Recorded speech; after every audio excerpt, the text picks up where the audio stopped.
Welcome, radiant viewers, to Science and Spirituality. When life began on Earth, the atmosphere was mostly filled with carbon dioxide, methane, and very little oxygen. But about 2.7 billion years ago, something remarkable happened. Single-cell algae bacteria began to mop up CO2 from our atmosphere and replace it with oxygen in a process called photosynthesis. Photosynthesis is the method used by bacteria and plants to convert carbon dioxide into sugar in a rather complex set of reactions. Electrons for the reduction reaction ultimately come from water, which is then split into oxygen and protons. The energy for this mechanism is provided by sunlight, which is absorbed by pigments, mainly chlorophylls and carotenoids. Scientists are trying to devise a way for photosynthesis to power our society through solar energy and sustainable fuels. They are getting closer to this goal. For many years, they believe light energy converted into electron excitation in chloroplast hopped from one site to another. However, this model didn't explain how solar energy is transferred so quickly and with almost perfect efficiency in the world of nature. Recently, Dr. Gregory Engel, together with a team of researchers at the University of California, Berkeley, in the United States, discovered that bacteria complexes transfer energy on a scale of 10 to 100 nanometers. Today, in the last of our three-part series, we continue our conversation with Dr. Greg Engel, physicochemist and an assistant professor with the Department of Chemistry at the University of Chicago, USA, who will discuss the progress toward making artificial photosynthesis a reality. Professor Engel, could you describe what have you discovered?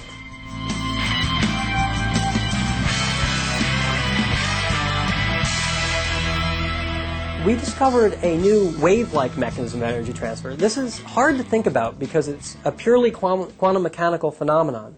But the way the energy seems to move is it occupies many states at once. So it's more like pouring water into the maze, where the water flows through all pathways and then drains out the other side. It doesn't have to explore one tunnel or another, but rather it can explore them all at once and feel all the different paths around it in order to make it to the reaction center very quickly and very efficiently. The quantum efficiency of this process is almost perfect, far better than anything that we can build. And that's really the driving motivation to understand this. How does the process work, and how might we be able to use some of the design principles demonstrated in nature in order to make man-made materials that would work with similar efficiency? So we are talking about artificial photosynthesis. Absolutely. How we can use power from the sun to power our society. We already use the power from the sun to create our food. I mean, this is photosynthesis. But in order to turn on our lights and run our cars, if we could harness some of the energy from the sun, we would have a wonderful new energy source.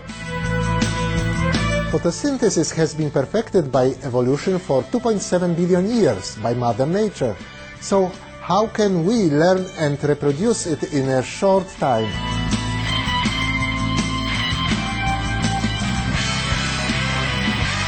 This is one of the biggest questions in biology, and photosynthesis is arguably the most complex biological process that we know of. As you say, it has been around for about 2.7 billion years. We can learn things from this. Even if we don't create our new artificial photosynthetic organism, we can use the design principles in these systems to create artificial light harvesting systems, new solar cells, new energy sources. And that's the goal of this research. This research doesn't really put us any closer to creating artificial life or a complex artificial life form that's photosynthetic. But it does allow us to use these ideas to create new energy sources, and that's the direct goal. What is the best efficiency of the present man-made solar cells for converting light energy to electricity? Using heterojunctions that are found in typical commercial solar cells, there's a theoretical limit around 33%, and that's an end-to-end efficiency. Typical commercial solar cells are running between 4 and 12%. depending on how expensive they are and how exactly they're manufactured, whether they're polycrystalline or single crystal silicon. The other challenge with commercial products is making a technology that's scalable. That biology is built based on carbon and nitrogen and oxygen, things we have a great abundance of, and it's the detailed arrangements that are so tricky. Whereas when we make man-made devices, we typically make them out of silicon or sometimes more exotic materials, cadmium selenide, gallium arsenide. We don't have necessarily even enough of these materials to be able to create enough solar cells to make it work. So a lot of these studies are trying to understand the process. How do you do it? And then we need to find materials that are scalable, where we could make them on a global scale in order to address the energy issues facing our country and the world. We'll have more from our talk with Dr. Engel right after these brief messages. This is Science and Spirituality on Supreme Master Television.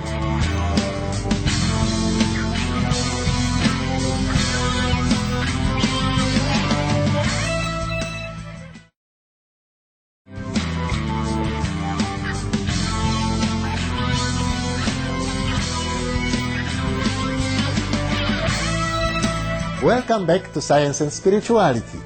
Dr. Greg Engel's study of the photosynthesis process and the exciting possibilities of harnessing the method to provide clean energy to society is the topic of today's program. We continue our discussion with Dr. Engel on the current state of research in this field. Can you say something about the equally important second stage of photosynthesis?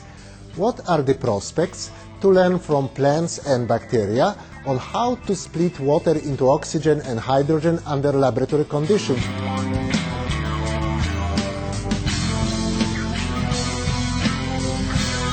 We can, of course, split water with electricity or many other ways, but doing it in the same way that the plants and bacteria do it is not something that we have been able to do reliably.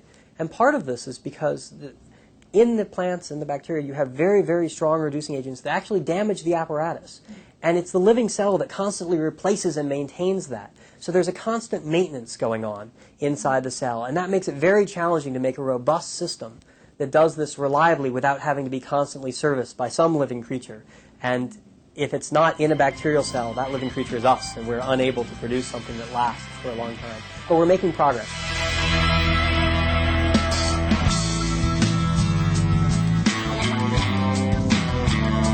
So basically, we need to learn from nature how to transfer light energy fast and find catalytic conditions to split water molecules for our needs. But reverse engineering seems very hard. Perhaps we can use existing parts of organic photosynthetic systems. For example, we could use the natural light harvesting antenna complex as the module for a man-made photosynthesis. Is it possible? I think that's an avenue that's being actively pursued by many people right now. In fact, there was recently a device where people were taking complexes of the light harvesting antenna complex and reaction center and binding it to a semiconductor and using that as the solar cell. And it worked. Unfortunately, it requires a little bit of maintenance, so it only works for about 30 minutes. But these are exciting new technologies, and they're getting better every day. We need this type of technology very urgently in the times of global warming. Is there a chance for this type of research to succeed in a reasonably short time?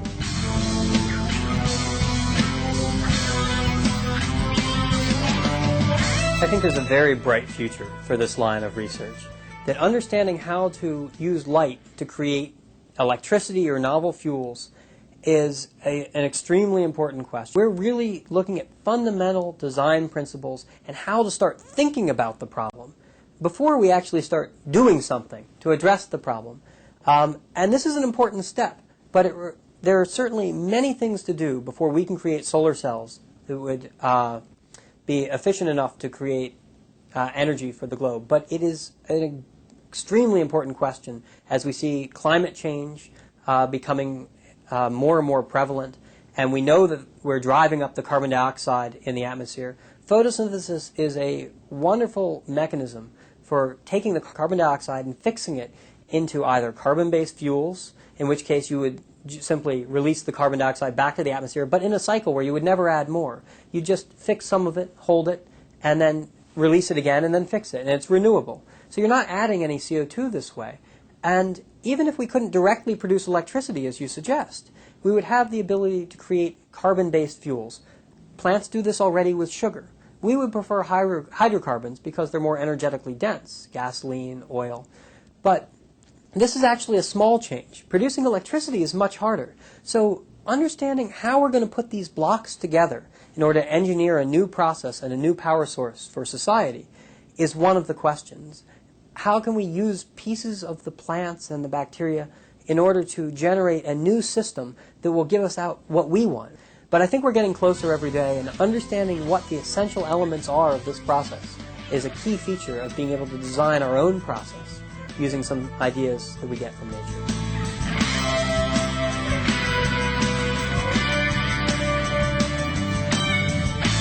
Usually our technical designs are top-down, while nature complex organisms, plants and bacteria use the bottom-up design schemes. For example, they first have cell reproduction and differentiation, then subsequently more complex organs, and then an entire creature with parts that carry often diversified functions but remain perfectly coordinated. Do we need to make sort of a paradigm shift in order to reach the level of perfection Mother Nature has?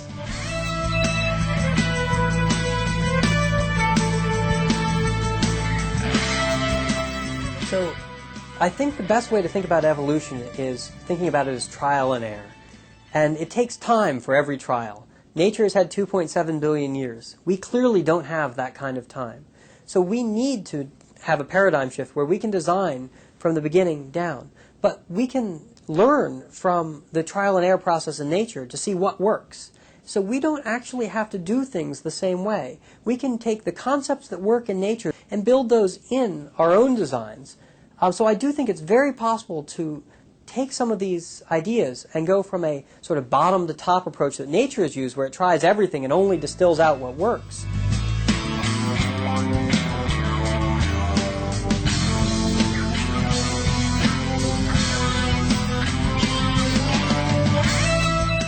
to a top-to-bottom approach where we already know what works. And we then have the ideas and we build down to the details and fill in the details below in order to make a new system. One very interesting aspect of photosynthesis is that the plants and bacteria have taken a completely different approach to this than people. They're much better engineers. That if you come to a chemist like me and say, we need a molecule to do energy transfer or photoprotection or to split charges, then we need to we design a molecule specifically for that task, and we'll create a new molecule for every one of these tasks. Nature has done something different. Nature has used the same molecule, these chlorophyll molecules, over and over again in different configurations, holding them in slightly different geometries, putting them in different environments, and uses the same molecule for every one of these tasks. I think we can learn a lot from this, that we may be able to simplify our top-to-bottom design strategy here by using the same parts over and over again and to make different modular pieces and just change the environment slightly. And this is a new concept for chemists and physicists, to understand how the environment dictates the role of the molecule. Usually we look at how the molecule behaves and then hope it behaves the same way in all environments, and we make it robust that way. Here it's different. We can use the environment to change how the molecule behaves, and then we can reuse the same molecules over and over again for different purposes. And I think these sorts of design principles are what are going to drive this area of research forward in the future.